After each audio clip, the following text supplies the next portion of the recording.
Hello friends and welcome to the lecture. So students, as we know that we are covering the parliament and basically these are the topics that we have scheduled for the discussion under this particular series, like starting with introduction, organization of parliament, composition of two houses, system of elections to Lok Sabha, duration of two houses, the membership of parliament, presiding officers of parliament, leaders in parliament, the sessions of parliament, devices of parliamentary proceedings, the legislative process in parliament, the joint sitting of two houses. Okay, so these are the topics that we have covered, and if we talk about the topics on which we have been discussing, so it is the budget in parliament. All right, and if we talk about the topic that we are left with, so it is the multifunctional role of parliament, ineffectiveness of parliamentary control, position of Rajya Sabha, the parliamentary privileges, and the sovereignty of parliament. Okay, so these are the things that we have created so far altogether.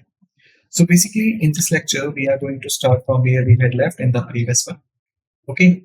So in the previous one, we had seen the elements that are charged on the, you can say that are included, not charged basically, that are included in the charge expenditure on the Consolidated Fund of India.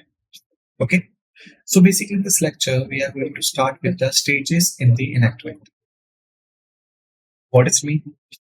It means that if we talk about the budget, so from it presenting till the passing of it, there are total 6 stages through which the budget is required to be passed. Alright. And what are the 6 stages? The first stage that includes is the presentation of budget.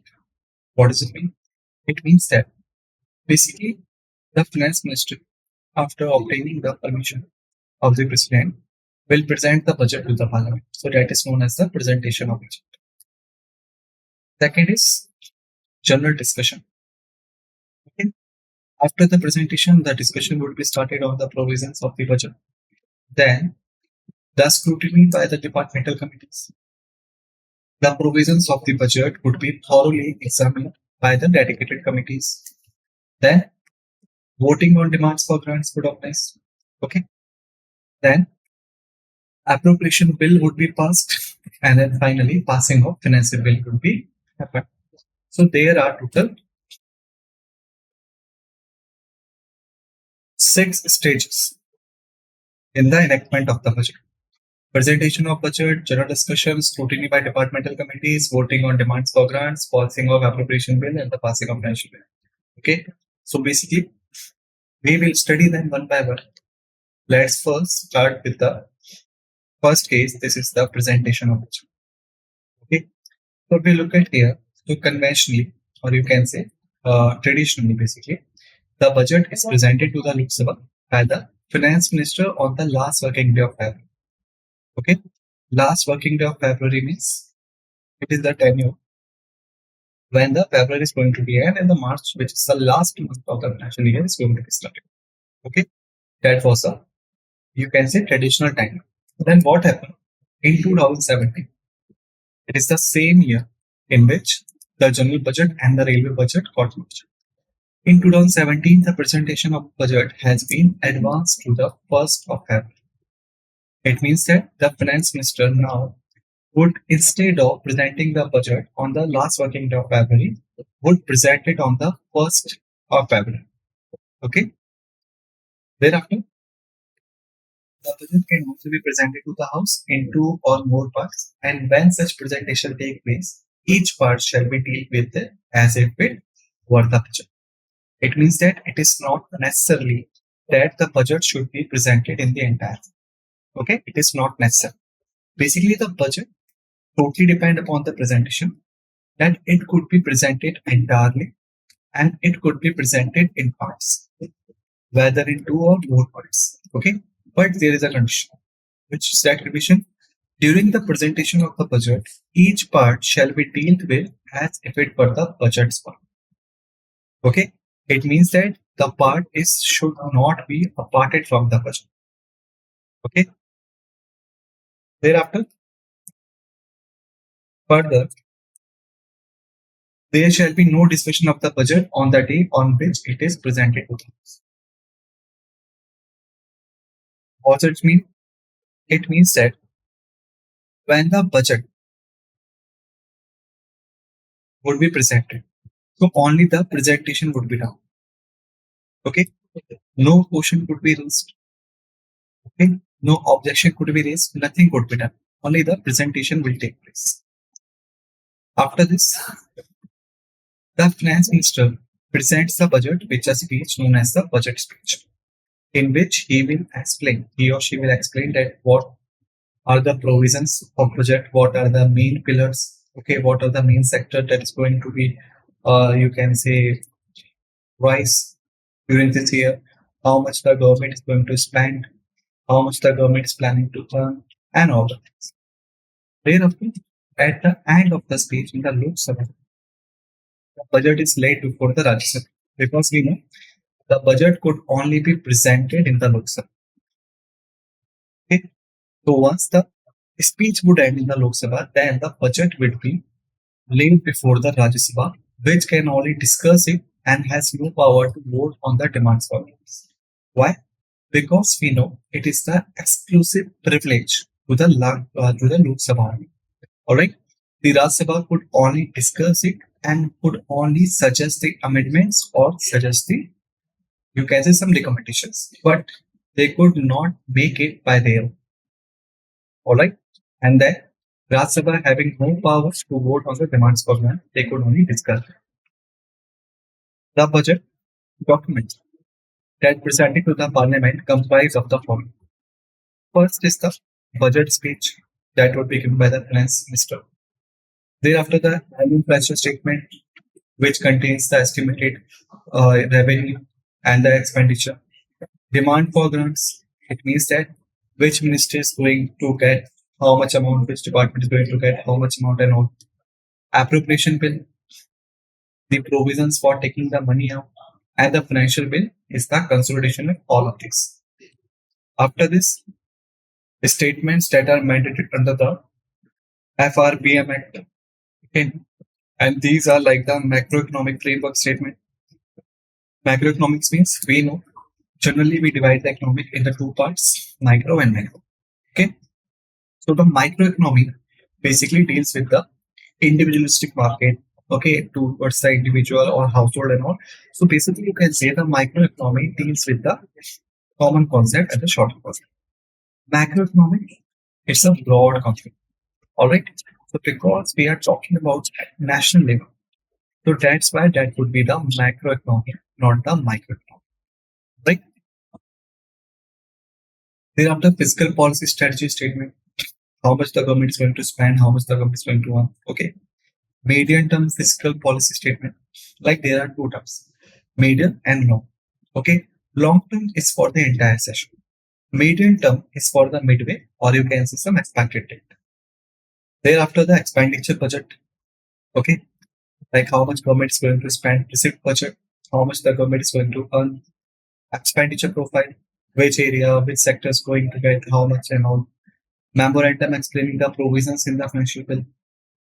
Thereafter, entire budget at a glance, so that the person who's seeing the budget could go through. Even if you have watched the budget in the TVs and all. Alright. So basically, after the presentation of the budget, the one thing that you could do, just Google the budget, and then you will get the PDF of it. And that PDF is known as the budget at a glance, on which you will get the entire provisions in a short. Thereafter, outcome of budget. Like if the government will do all these things, then what would be the result of it? Okay. So this result should be maintained. Alright. So these were the parts. Here you can say earlier the economic survey also used to be presented to the parliament along with the budget. It means that economic survey means the actual condition of the ground. That would also be presented with the budget. Okay. So that what will happen? The person, or you can say the member to whom the budget is being presented by the finance minister, the person could be aware about the on ground situations. Okay. He could review it and then he could rationally questions the government decisions and promises. So if we talk about today's scenario, so basically instead of presenting along with the budget, it is presented one day or four or few days before the presentation of the budget. Okay, what does it mean? It means that nowadays it is not presented along with the budget. Basically, it's presented one day or few days before so that the members could go through the details, go through the actual situation, and then when the budget would be presented before them, then they could connect the facts and they could ask the questions rationally. So basically, we talk about the economic survey. So the report is prepared by the finance ministry, and basically it indicates the status of the national economy, like how does the economy is performing right. All right. So remember this. After the presentation, the second stage is for the general discussion. Okay. So we talk about it. The general discussion on budget begins a few days after its presentation. It means that once the budget will be presented, then the components of the budget will be provided to the members. The members will go through the provisions. Then the general discussion would be started after the few days so that everyone would be aware about the budget provisions and the reasons behind that. It takes place in both the houses of parliament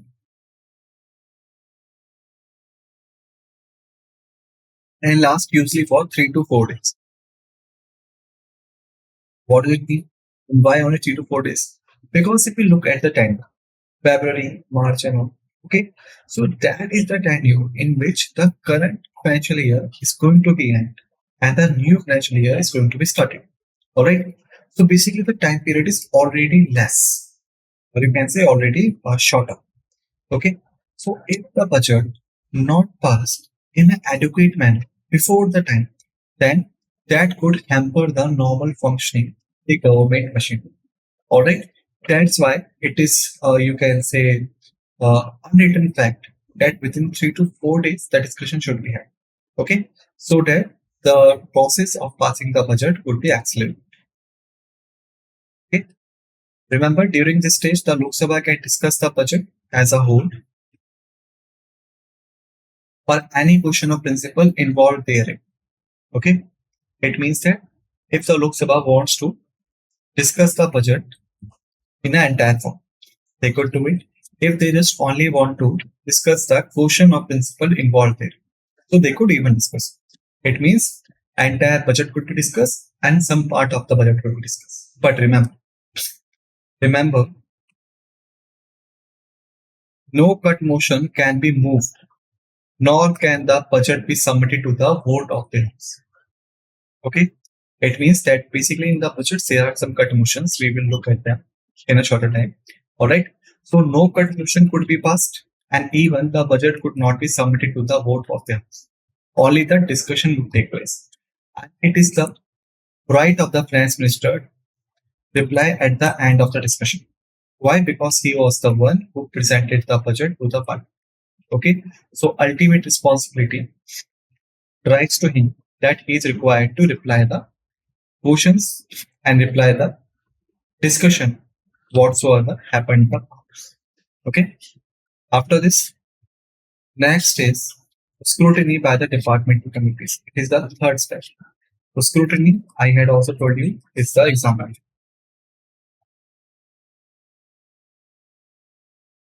Okay.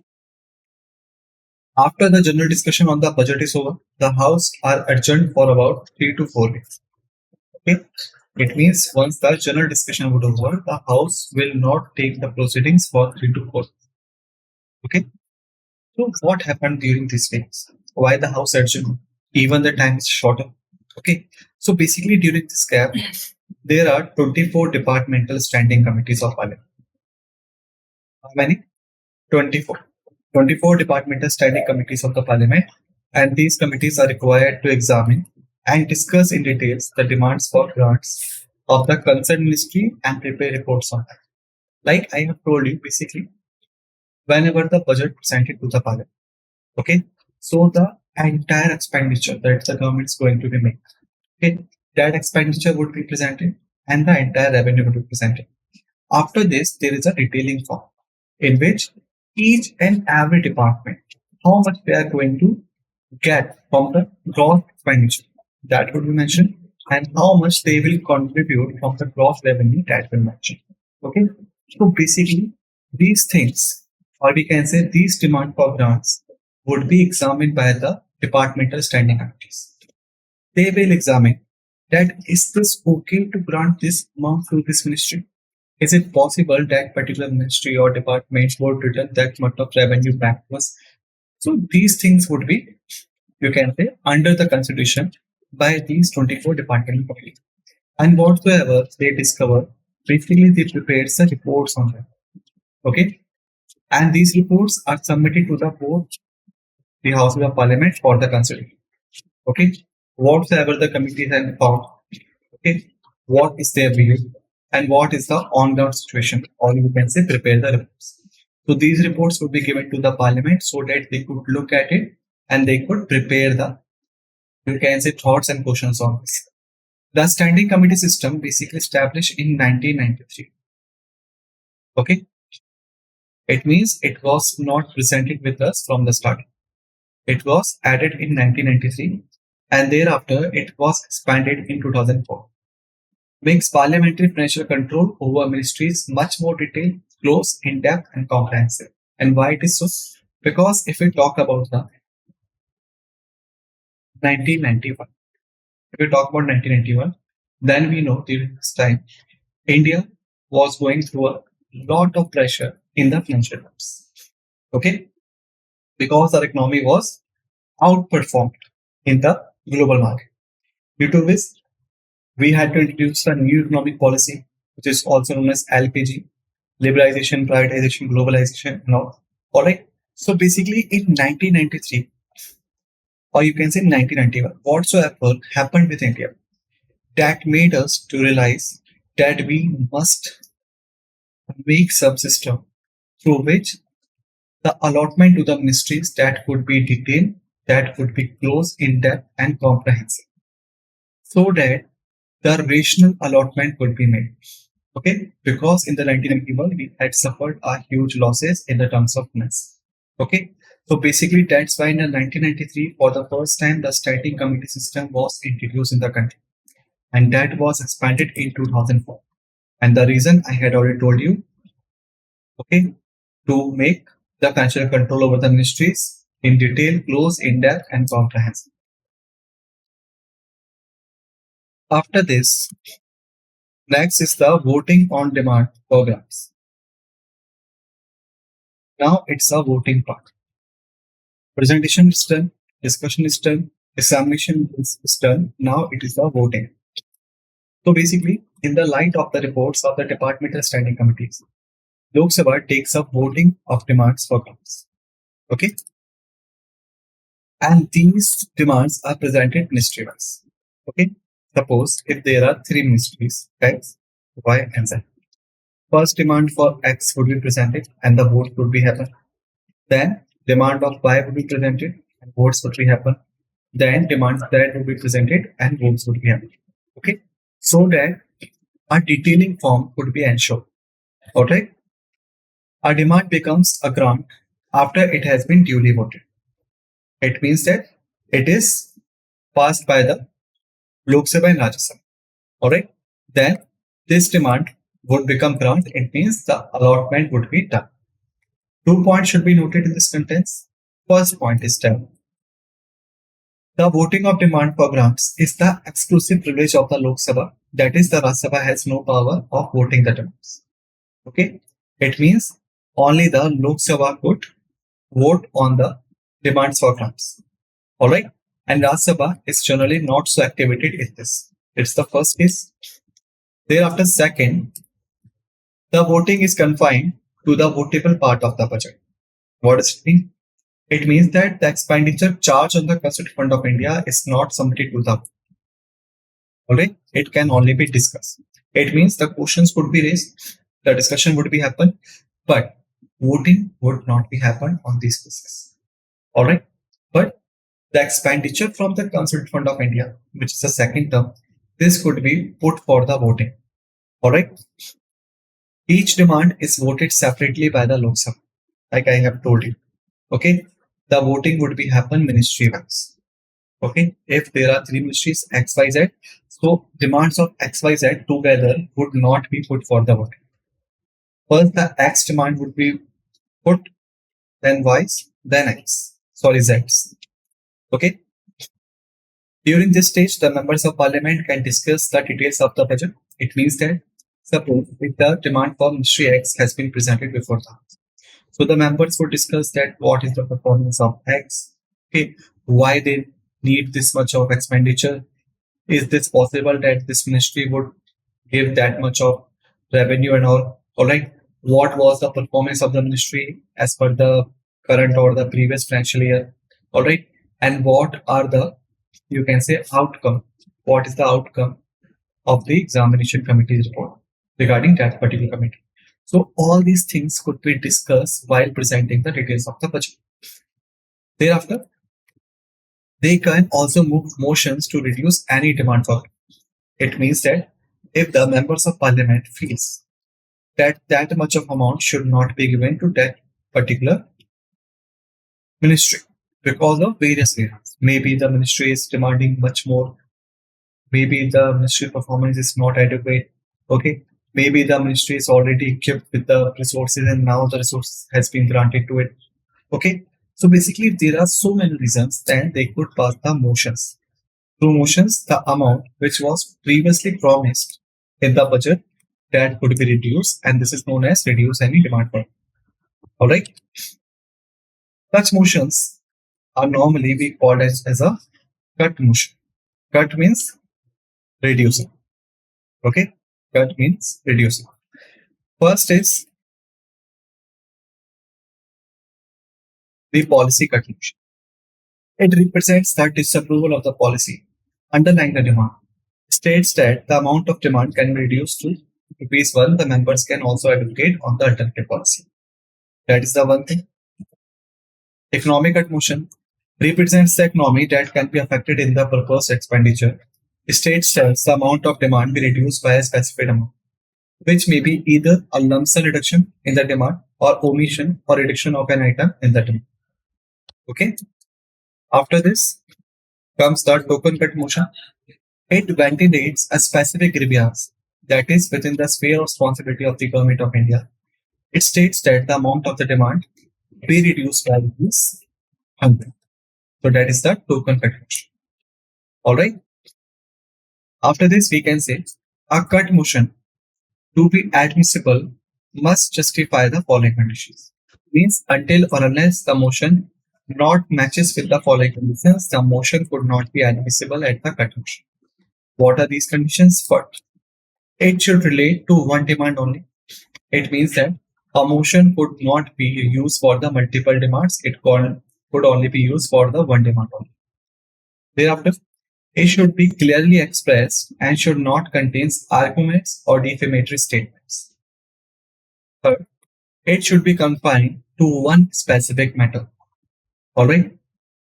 Fourth, it should not make suggestions for the amendment or repealing of any existing laws. And last is, should not refer to a matter that is not primarily the concern of the economic government. Okay. If this is the concern of the state government, for example, then there is no, you can say, relevancy of that matter to be presented in the Lok Sabha, to be passed in the Lok Sabha as a motion. Now let's move forward. After this, other conditions are, it should not relate to the expenditure which is charged on the constituent fund of India. Why? Because we know that this particular thing could not be put for the vote. And we know a motion could be passed to reduce the amount during the voting. So technically, if the motion is to be passed for this, which could not even put for the voting, then there is no meaning of passing the motion. So that's why it should not relate to the expenditure which is charged on the consolidated fund of India.